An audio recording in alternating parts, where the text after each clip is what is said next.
Assalamu alaikum wa rahmatullahi wa barakatuhu. May peace, mercy and blessings of Allah subhanahu wa ta'ala be on all of you. Well, today I'm going to be presenting on the issue of what is known about Afzal Guru. Well, there have been too many conflicting informations with respect to this person, Afzal Guru. So I would want to present from a very balanced point of view based on what has reached me of the information so far. But before getting into the presentation, I would want to make one thing clear. I'm not here to defend anybody for any ulterior motives or any vested interest or anything to show a biased image of any person. I'm just here to present on the information that has reached me. As far as the Quran is concerned, Allah subhanahu wa ta'ala says in the Quran, in Surah An-Nisa, chapter number 4, verse number 135, Allah says, "O ye who believe, stand out firmly for justice as witnesses to Allah, even as against your own selves or your parents or your kin, and whether it be against rich or poor. Follow not the lusts of your hearts, lest ye swerve, and if ye distort justice or decline to do justice, verily Allah is well acquainted with all that you do." So Allah is commanding the believers, Allah is commanding the Muslims to speak for justice, even if it is against your own selves, even if it is against your own parents or your kith and kin, anybody, even if it is against the rich and the poor, it doesn't matter. Stand up for justice. So that's very important. And Allah subhanahu wa ta'ala says in the Quran, in Surah Al-Ma'idah, chapter number 5, verse number 8, Allah says, "O ye who believe, stand out firmly for Allah as witnesses to fair dealing, and let not the hatred of others to you make you swerve to wrong and depart from justice. Be just, that is next to piety, and fear Allah, for Allah is well acquainted with all that you do." So, by keeping Allah as a witness, we just want to produce the facts and to try to establish justice on earth, and nothing beyond this. We are not here to favor any person.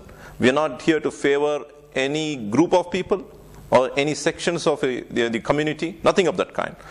Be it Muslim or non-Muslim or anybody in this world, we must strive to achieve justice to all the people of the world. Well, coming to this issue of Afzal Guru, I was going through an article published in guardian.co.uk dated February 10th, 2013. The article, the title of it is, "The Hanging of Afzal Guru is a Stain on India's Democracy." It is actually written by a very world famous writer, Arundathi Roy. I would like to just read a few points from what she has written. She's saying that the sun was out and the law took its course. Just before breakfast, the government of India secretly hanged Afzal Guru. She uses the word, secretly, meaning that the government of India just abruptly hanged Afzal Guru without making any notice to the masses. Well, this is what she's got to say.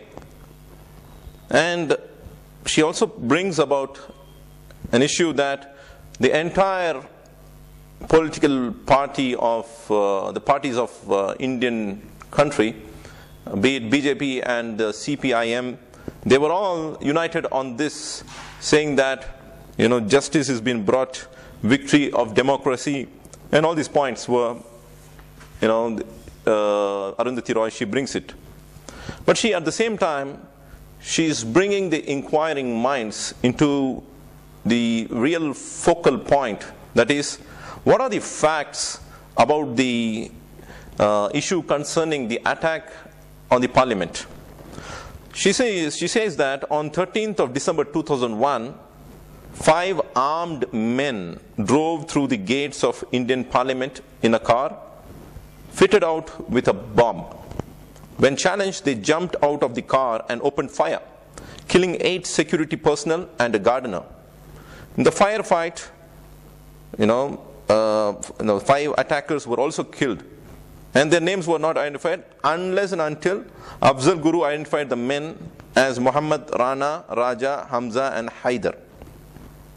And what happened soon after this was that 500,000 soldiers were mobilized at the borders in the Kashmir, and they were made to stand there and to take precautionary steps to avoid any uprising or anything of that kind in Kashmir. And she also brings out the fact that India spent thousands of crores in this endeavor. Well, what is very interesting in her article is that she brings out the information that within 24 hours, the Delhi Police Special Cell, notorious for its fake encounter killings, where suspected terrorists are targeted in extrajudicial attacks, claimed it had cracked the case. Within 24 hours, the Delhi police has cracked the case. That is very astonishing. So that's what she's bringing out. On 15 December, it arrested the mastermind, Professor S.A.R. Jilani in Delhi, and Shaukat Guru and his cousin Afzal Guru in Srinagar. Subsequently, they arrested Afzal Guru, Shaukat's wife. And she brings in another information that the Indian media enthusiastically disseminated the police version. These were some of the headlines. Delhi University lecturer was terror plan hub. Varsity Dawn guided Fidain. Dawn lectured on terror in free time. And all these things were the captions, brought about by the media. And she also says that ZTV, a national network, broadcast a docudrama called December 13th, a recreation that claimed to be the truth based on the police charge sheet. The truth based on the police charge sheet. So she also says that the fast track court sentenced Jilani and Afzal and Shaukat Guru to death. Subsequently, the High Court acquitted Jilani and Afzal Guru. The Supreme Court upheld the acquittal, but in its 5th August 2005 judgment, it gave Afzal Guru 3 life sentences and a double death sentence. See, in between, when when he was not hanged, BJP during its elections, they made such slogans, as was pointed out by Arundathi Roy, saying that Desh abhi sharminda hai, Afzal Habibi zinda hai. These kind of slogans saying that our nation is ashamed because Afzal Guru is still alive. Many such statements. And there was this man called Chandan Mitra, now a BJP MP, then editor of the Pioneer newspaper. He wrote, Afzal Guru was one of the terrorists who stormed Parliament House on 13th December 2001. He was the first to open fire on security personnel, apparently killing 3 of the 6 who died. So she brings out a very important point, saying that even the police charge sheet did not accuse Afzal of that. The Supreme Court judgment acknowledged the evidence was circumstantial. So what has happened is that many things were stormed by the media, and most of it were half-baked information, and most of it were cooked up and framed. It was just fabricated information about Afzal Guru. That's what Arundathi Roy has presented in her article. And she also goes about to say, who collected our collective conscience on the Parliament attack case? Could it have been the facts we gleaned in the papers, the films we saw on TV before celebrating the rule of law? Let's take a look at what happened. So now she wants to delve into the case completely, to look into the facts really. What really are the facts for one to believe that Afzal Guru, he is the mastermind behind all of this, and he is one of the terrorists who had undertaken in planning or executing the Parliament attack. So let us be very objective, not to get emotional or whatever. Let us just try to arrive at the facts. She says the trial in the fast track court began in May 2002, the world was still convulsed by post 9/11 frenzy. And she brings out so many issues that Gujarat had happened then and 9/11, and there was a kind of feeling, communal hatred against one section of people, and that was the Muslim community. Meaning the media is taking that, they're bringing about some statements that all Muslims are not terrorists, but all terrorists are Muslims, and these kind of things. And there is a kind of Islamophobia in the air, and that was 2001 and the post Gujarat and post 9/11. So she brings about that at that period of time people were just having a kind of wrong notion about one section of community. And Afzal Guru, locked in a high security solitary cell, had no lawyer. The court appointed junior lawyer did not visit his client even once in jail. She brings about a very important issue that Afzal Guru had no lawyer. And the court had appointed a person, a junior lawyer, but even that person did not meet even once Afzal Guru in the jail. So what kind of justice can you expect? He did not summon any witnesses in Guru's defense, and he did not cross-examine the prosecution witnesses. The judge expressed his inability to do anything about the situation. So this is a case wherein Afzal Guru had no lawyer to defend. So, and she goes to say further that the two most incriminating pieces of evidence against Guru were a cell phone and a laptop confiscated at the time of arrest. These are the two things. One is the cell phone and the laptop, which has got some information, were confiscated by the police, and these are supposed to base the evidence. They were not sealed as evidence is required to be. See, once the laptop is being confiscated or the mobile phone, it is supposed to be sealed. In the sense, nobody should be able to use. No further functioning should be there. But what has happened in this case is that the laptop has not been sealed. It has been left for people to again use after it has been confiscated. And that's what she's trying to bring about here. During the trial, it emerged that the hard disk of the laptop had been accessed after the arrest. Even after the arrest, the laptop has been accessed. And the evidence has been brought. During the trial, it emerged that the hard disk of the laptop had been accessed after the arrest. It only contained the fake home ministry passes and the fake identity cards that the terrorists used to access Parliament, and a ZTV video clip of Parliament House. So according to the police, Guru had deleted all the information except the most incriminating bits. The police witness said he sold the crucial SIM card that connected all the accused in the case to one another, to Guru, on 4th December 2001. Now, there is a very important point that we need to get into. What Arundathi Roy is bringing about is that how did the police get to Afzal?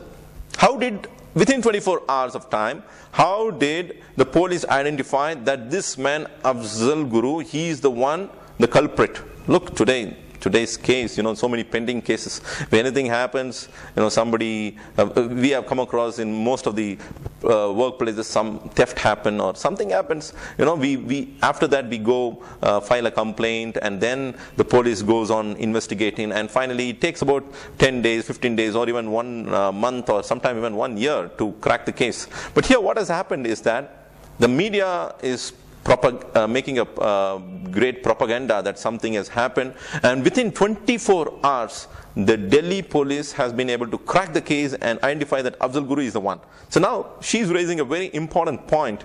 How did the police get to Afzal? That's the point. She says they said Jilani had led them to him, but the court records show that the message to arrest Afzal went out before they picked up Jilani. See, what they said was that the police, they said that Jilani had led them to him, but the court records show that the message to arrest went out before they picked up Jilani. So there is a contradiction. You see, the contradiction is that they are saying that Jilani led to the arrest of Afzal Guru, but the records show that Afzal Guru was arrested even before they picked up on Jilani. The High Court called this a material contradiction, but left it at that. Look, the issue is that the High Court is calling this as a material contradiction. This is something that we need to ponder over. This is something which is very important to understand this case altogether. In 24 hours, somebody has been caught. But who gave the information? From where did this information come to light that this man is behind this attack? And till date, this is a material contradiction. This contradiction, this is what is being published in guardian.co.uk and written by Arundathi Roy.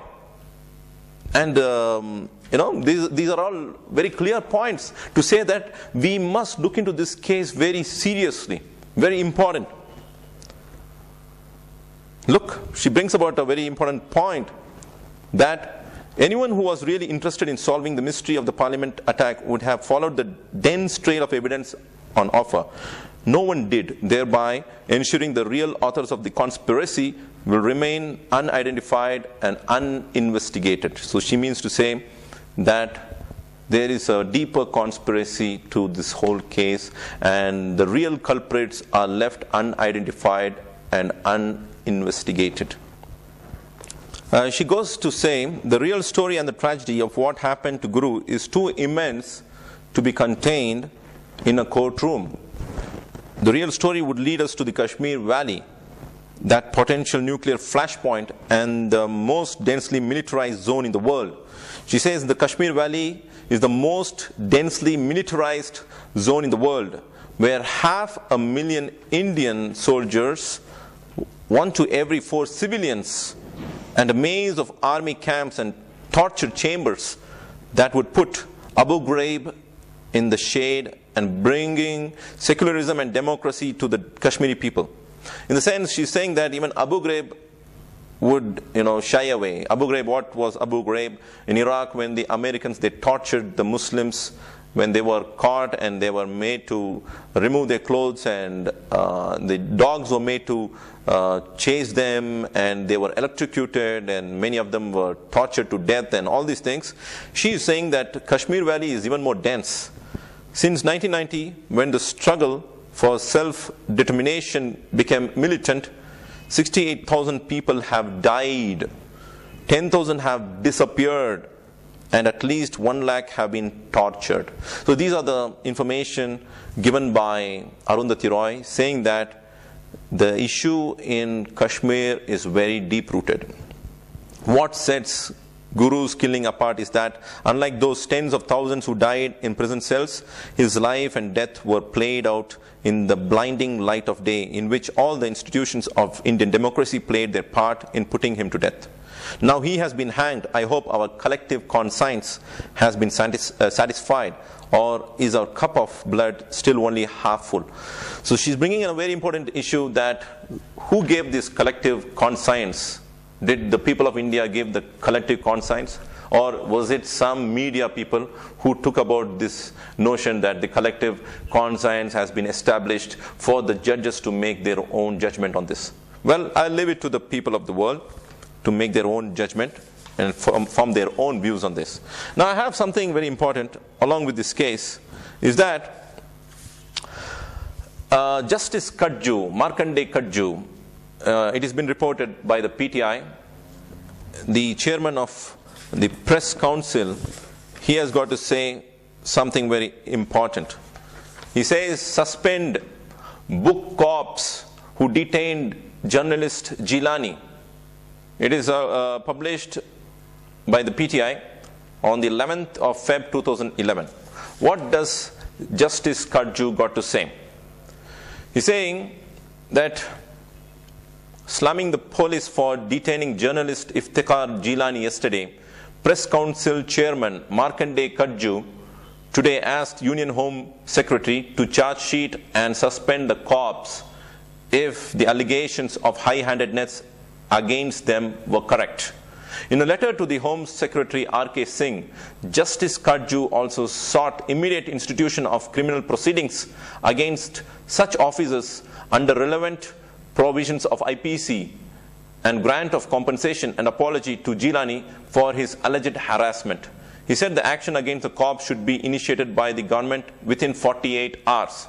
The letter came after Jilani, in an email to Kajju, complained that security agencies had illegally detained him yesterday at the house of his father-in-law, Sayyid Ali Jilani, following the hanging of parliament attack convict Afzal Guru, and harassed him for many hours. Jilani was being harassed for no reason by some of the officials, who had illegally detained him and have harassed him and his family. Sayyid Ali Shah Jilani is a Kashmiri separatist leader who heads the hardline faction of Hurriyat Conference. Kajju used the opportunity to ask police personnel to not carry out such illegal orders of their superiors, otherwise they will be charged for serious crimes and, if found guilty, severely punished. On Jilani's charges of harassment, Kajju said they reveal great high-handedness and outrageous behavior by the Delhi policemen concerned in harassing and tormenting Mr. Jilani and his family, including his small children. He says these were the undemocratic and abhorrent methods of the Gestapo during Nazi rule. The PCI chairman said if these allegations are correct, the concerned police officers as well as those higher-ups who were instrumental in ordering these shameful and odious acts are prima facie guilty of serious crimes.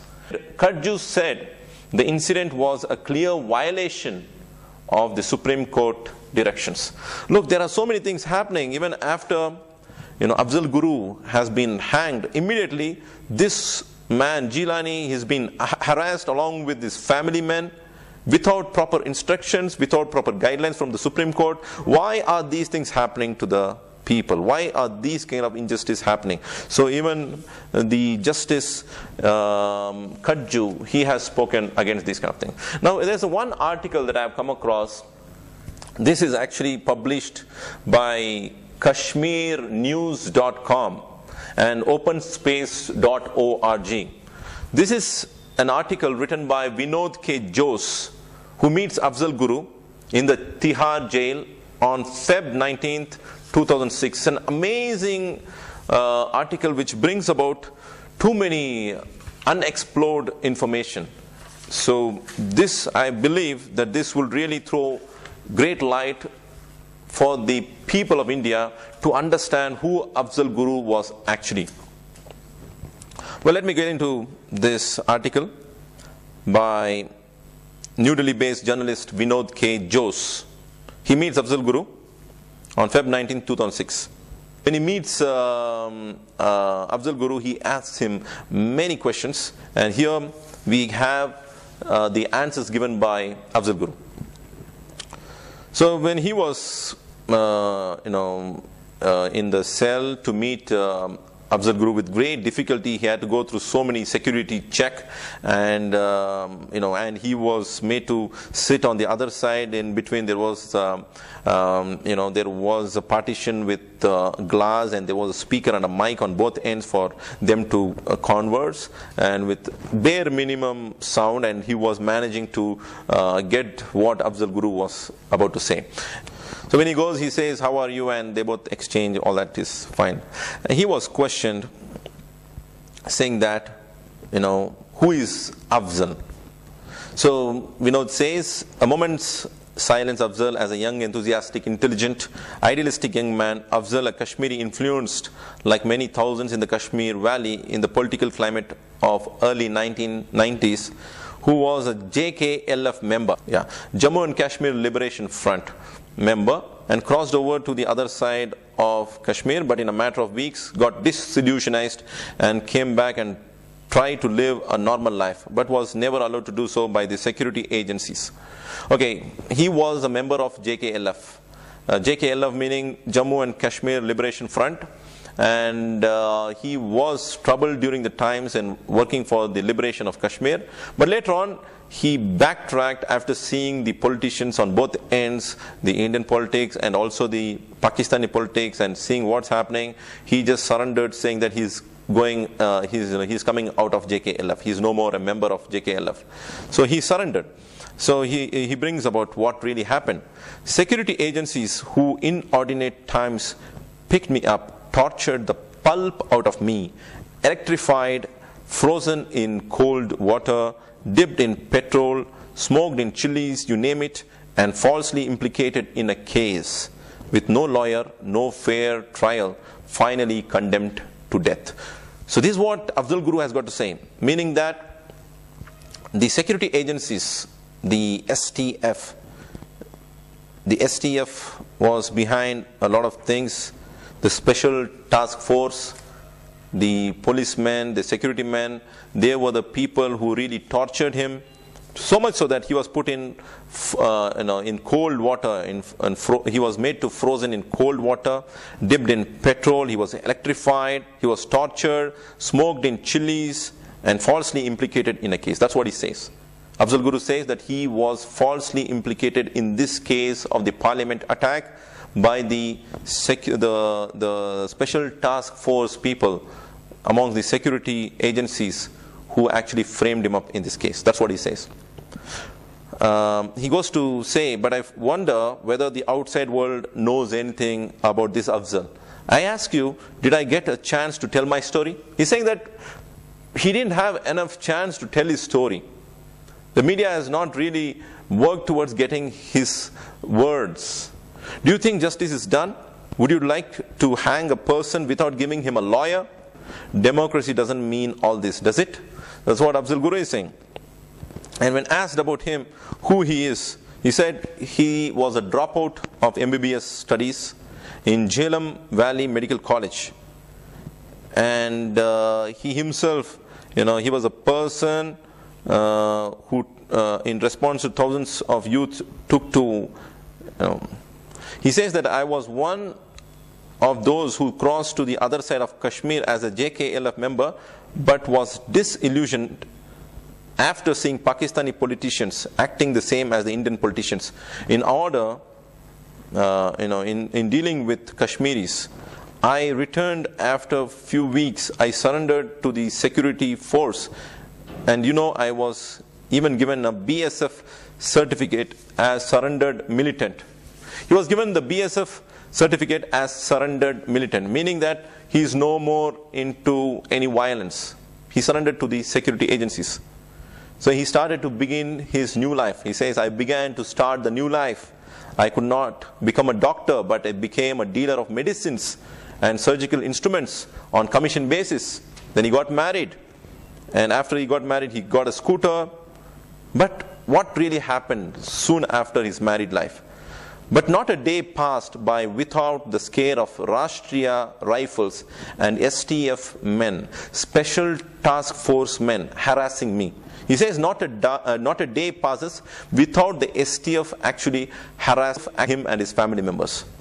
If there was a militant attack somewhere in Kashmir Valley, they would round up civilians, torture them to pulp. The situation was even worse for a surrendered militant like me. He had surrendered, but even he was time and again picked up by the STF and tortured beyond imagination. They detained up for several weeks and threatened to implicate in false cases and were let free only if we paid huge bribes. So they were detained for several weeks and they were let out only after bribes were paid. Many times I had to go through this. Major Ram Mohan Roy of 22 Rashtriya Rifles gave electric shock to my private parts. Look, what a revelation. He's saying, Major Ram Mohan Roy of 22 Rashtriya Rifles gave electric shock to my private parts. Many times I was made to clean their toilets and sweep their camps. Once I had to bribe the security men with all that I had to escape from the Hamhana STF torture camp. DSP Vinay Gupta and DSP Davinder Singh supervised the torture. He's mentioning the names. DSP Vinay Gupta and DSP Davinder Singh supervised the torture. One of their torture experts, Inspector Shanti Singh, electrified me for 3 hours until I agreed to pay 1 lakh rupees as a bribe. He was tortured, he was electrocuted, and he had to pay 1 lakh rupees to get away from them. My wife sold her jewelry, and for the remaining amount they sold my scooter. I left the camp broken both financially and mentally. For 6 months I could not go outside home because my body was in such a bad shape. I could not even share the bed with my wife as my pineal organ had been electrified. I had to take medical treatment to regain potency. Look, he was tortured beyond imagination. Whoever is being tortured in this way, irrespective of which land he comes from, or from which ethnicity he comes from, or from which religious community he comes from, no one should be treated in this way, be it Afzal Guru or anybody else. And what is happening in Kashmir, about which Arundathi Roy, she is speaking, about which she is time and again she is writing so many articles to bring the world, to bring the world's attention towards the Kashmir Valley. Why is this happening? And many magazines have really brought out on the cover page about the torture cells in India. Why is this happening? Whom are they torturing at the end of the day? If they are torturing people of Kashmir, the Indians who believe that Kashmir is part of us, how can we torture an Indian? How is that we get to an extent to go about and torture an innocent person? So there's something wrong. We must look into it further. So, Vinod, he says, unable to hear the horror stories of security forces that operate with my tax money, I cut him short and asked, if you could come to the case, what were the incidents that led to the parliament attack case? So Vinod was really disturbed by the way that the STF has been dealing with Afzal Guru, and he cut him short because his tax money, which was being paid to the government, was used in a wrong way by torturing the people in the torture cells. So he actually abruptly cut him short and said, okay, tell me, what was your involvement in the case wherein the attack on parliament? What is your involvement in that case? So Afzal Guru brings about so many points, and he says, after all the lessons I learned in STF camps, that is a special task force, which is either you and your family members get harassed constantly for resisting or cooperate with the STF blindly. I had hardly any options left when DSP Davinder Singh asked me to do a small job for him.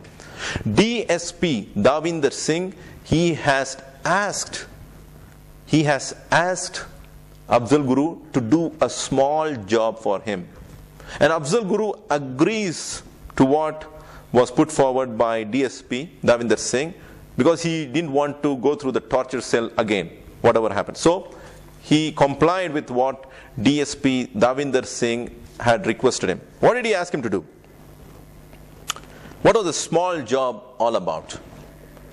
DSP Davinder Singh, he asked him to do a small job for him. That is what he told, a small job. Afzal Guru says, he told me that I had to take one man to Delhi. I was supposed to find a rented house for him in Delhi. I was seeing the man first time, but since he did not speak Kashmiri, I suspected he was an outsider. He told his name was Muhammad. Muhammad is identified by the police as the man who led the 5 gunmen who attacked the parliament. All of them were killed by the security men in the attack. So this man, DSP Davinder Singh, he is the one who tells Afzal Guru to do a small job, to take Muhammad to Delhi and to find a rented house for him. This was a job given by the DSP Davinder Singh. And this man, Afzal Guru, had no clue where he was getting into, and he had no idea who this man Muhammad is. And this man Muhammad didn't know to speak even Kashmiri language, so not a Kashmiri. So now what happens further? When we were in Delhi, Muhammad and me used to get phone calls from Davinder Singh I had also noticed that Muhammad used to visit many people in Delhi. After he purchased a car, he told me now I could go back and gave me 35,000 rupees, saying it was a gift, and I left to Kashmir for Eid. So just because Afzal Guru had to comply with Davinder Singh, he came to Delhi, found a place for him, and he was given 35,000 rupees as gift by Muhammad, and he left for Eid. Now what happens is that when I was about to leave to Sopore from Srinagar bus stand, I was arrested and taken to Panimpora police station. They tortured me and took to STF headquarters, and from there brought me to Delhi. In the torture chamber of Delhi Police Special Cell, I told them everything I knew about Muhammad, but they insisted that I should say that my cousin Shaukat, his wife Naujat, S.A.R. Jilani, and I were the people behind the parliament attack. Now the Delhi police is asking Afzal Guru to make certain statement which was contradicting to the truth.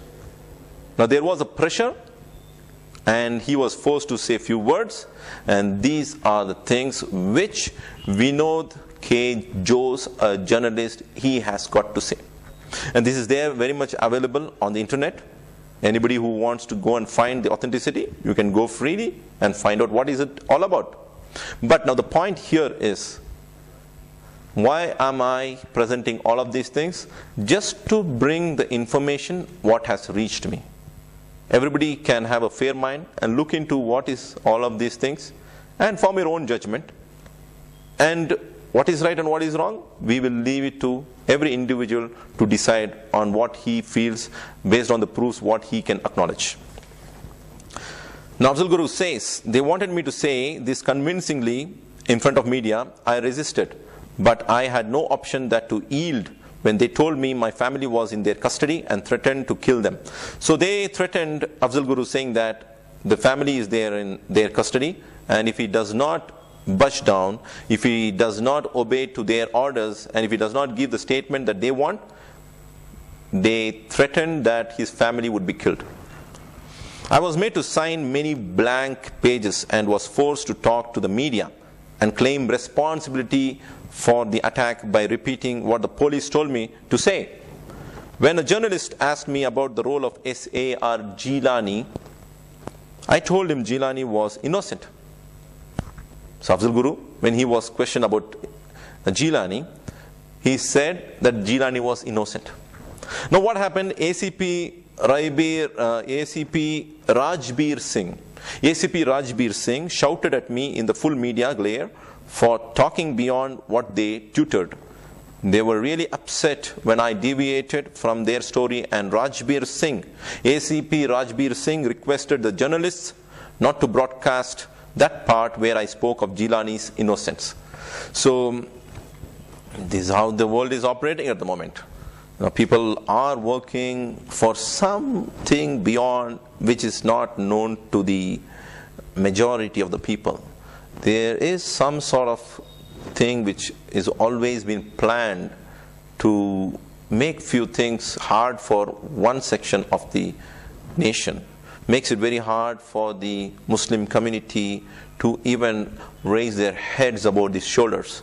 So who are these people who are always trying to work against the minorities and who are trying to paint the Muslims in a bad light and bring the media, make a propaganda against this community, saying that these people are the terrorists who are working for the anti-government, they are like the anti-social, they are like they are against humanity, and this kind of thing. These are the things. Why would anybody want to just go and attack the parliament just for no reason when he has got no issue there? So let us look into this case very deeply. Rajbir Singh allowed me to talk to my wife the next day. After the call, he told me if I wanted to see them alive, I had to cooperate. Accepting the charges was the only option in front of me if I wanted to see the family alive. And the special cell officers promised they would make my case weak, so I would be released after some time. And these are the things happening.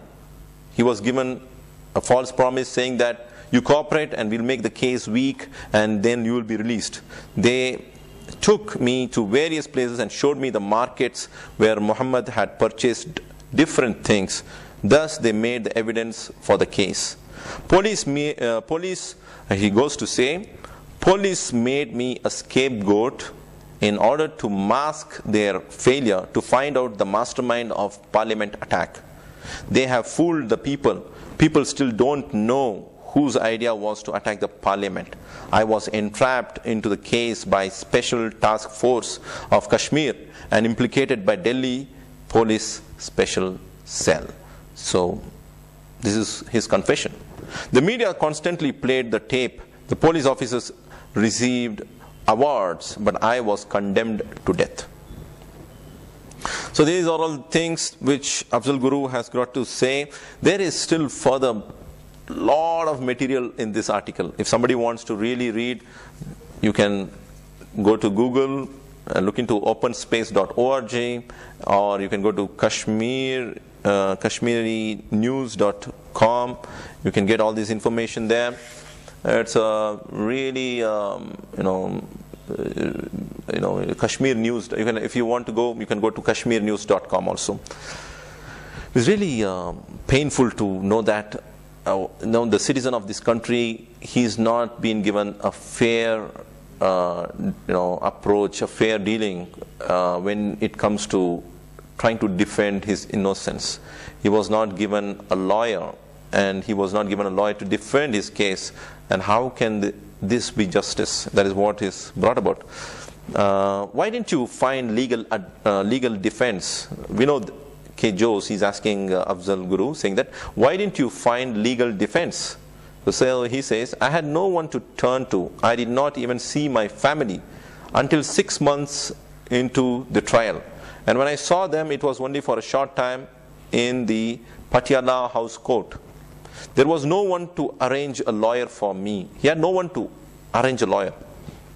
As legal aid is a fundamental right in this country, I named 4 lawyers whom I wished to have defended me. But the judge S.N. Dhingra said all 4 refused to do the case. The lawyer whom the court chose for me began by admitting some of the most crucial documents without even asking me what the truth of the matter was. She was not doing the job properly, and finally she moved to defend another fellow accused. Then the court appointed an amicus curiae not to defend me, another fellow accused. Then he further says, then the court appointed an amicus curiae not to defend me, but to assist court in the matter. He never met me, and he was very hostile and communal. That is my case, completely unrepresented at the crucial trial stage. The fact of the matter is that I did not have a lawyer, and in a case like this, what does not having a lawyer mean? Everyone can understand. So he did not have a lawyer in this case. That is really troubling. And this is exactly what Arundathi Roy has also brought in the article in guardian.co.uk.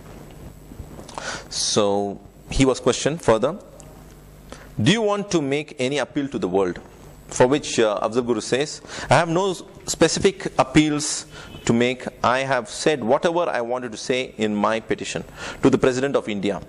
My simple appeal is that do not allow blind nationalism and mistaken perceptions to lead you to deny even the most fundamental rights of your fellow citizens. So he's saying that let a fair hearing be given in this case. Based on the evidence, if he's punished, then it makes sense, isn't it? If there is no evidence and if somebody is being hanged to death, then what kind of a justice is that? And that is what he's bringing about. Let me repeat what S.A.R. Jilani said after he was awarded death sentence at the trial court. He said, peace comes with justice. If there is no justice, there is no peace. I think that is what I want to say now. If you want to hang me, go ahead. But remember, it would be a black spot on the judicial and political system of India. So without proofs, how can a person be hanged? We know that he goes on to ask, what is the condition in jail? So for which he says, I am lodged in solitary confinement in the high-risk cell. I am taken out from my cell only for a short period during noon. No radio, no television. Even the newspaper I subscribe reaches me torn. If there is a news item about me, they tear that portion apart and give me the rest. So this is what is happening in the cell, in the jail, where he is not given the freedom to know even about his own case, what the media is talking about him. Apart from the uncertainty about your future, what else concerns you the most? Was the question posed by Vinod. Yes, a lot of things concern me. There are hundreds of Kashmiris languishing in different jails. He says that what he is going through is not just an isolated case. He says that many Kashmiris are going through this kind of situation, and he wants the world to pay some heed to this situation and really voice out for what the Kashmiris are going through. What are they actually going through? As a Muslim, I cannot bear anybody being tortured in this fashion. Even if it is a Muslim or a non-Muslim, be it anybody in this world, he should not be tortured in this way. One time the Prophet ﷺ, he had a person who was captured in the battle. He was Thumama, and the Prophet ﷺ, he showed so much of mercy to him, and he even let him go. And after that, Sumama, he comes and says, Ashhadu an la ilaha illallah. So this is our history. We cannot torture even the prisoners of war. We also read the history of Islam, in which we come across that during the Battle of Badr, after the Battle of Badr, the Muslims, they had the prisoners of war, and the Muslims were treating them very generously by giving them the bread, and the Muslims were just eating the dates. So the prisoners were fed well, they were given good food, but the Muslims who had the strength over them, they still were surviving on mere dates. So these were the way in which the Prophet ﷺ, he taught us how to deal with the prisoners. And because of this nature of the Muslims of the past, even the prisoners of war like Sumama, they all embraced Islam. They became Muslims. So we as Muslims, we cannot torture. When we see Yvonne Ridley, who was a spy to Taliban to see what is happening in Afghanistan, when she was captured, she was shown mercy and she was let free. And later on, she comes to her native land, to USA, and then she starts reading more of Islam, and she becomes a Muslim.